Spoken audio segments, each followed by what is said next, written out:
ma la wax tey man maam góor rek laa wax li ma concerné laa wax tey am na ñoo xam ni bañu ñu Macky Sall de Macky Sall man pour man amul benn sénégalais bu ko bañ parce que dafa liggéey Sénégal li mu fi liggéey benn président mos ko fi def mais xam nga lan moo am na ñoo xam ni bëgguñu Ousmane Sonko bañuñu Macky Sall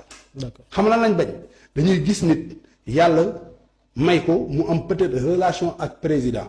nit ki yàlla may ko teraanga bi nit ki am ñu jàpp ni président moo ko jox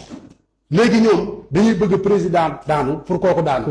est-ce que comprendre la dafa am ñoo xam ne dañu soxor intérieurement dañ lay gis nga am teraanga ñu jàpp ni yow teraanga bi nga am fii lay jógee bu fii daanoo yàqu pour nga yàqu bu fii daanoo yow nga yàqule est-ce que comprendre la mais man dama jàpp ni ñooñu noonu bañuñu Macky Sall du Ousmane Sonko lañ bëgg mais dañuy xam nit yàlla defal ko teraanga encore une fois ñu jàpp ni teraanga bi ci Macky Sall la jógee donc bu Macky daanoo kooku daanu mais Macky man jàpp naa ni Sénégal yëpp ko bëgg nit moo lëndëm dafa am ñoo xam ne da gis nga noon bi la bañ wan la ko wan la ñu la dama laa bañ noonu boobu daf la dimbali mais xam nga ban noonu moo gën a dangereux ci noonu yi mooy noonu bi lay ree toog di waxtaan ak yow guddeeg bëccëg def la frère bon bokkal ndey ak baay te bu sañoon suba nga dem fanaani armée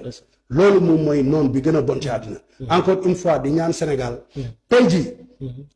lii yëpp bu ñu demee ba atte ko ba mu leer lépp loo xam ni luñ ci war a faj la ñu faj ko ba mu leer naññ bu fekkee dafa jar ñu dissoudre ay parti politique fii ci dëkk bi yoo xam ne dañuy taal dëkk bi ñu dissoudre leen am na solo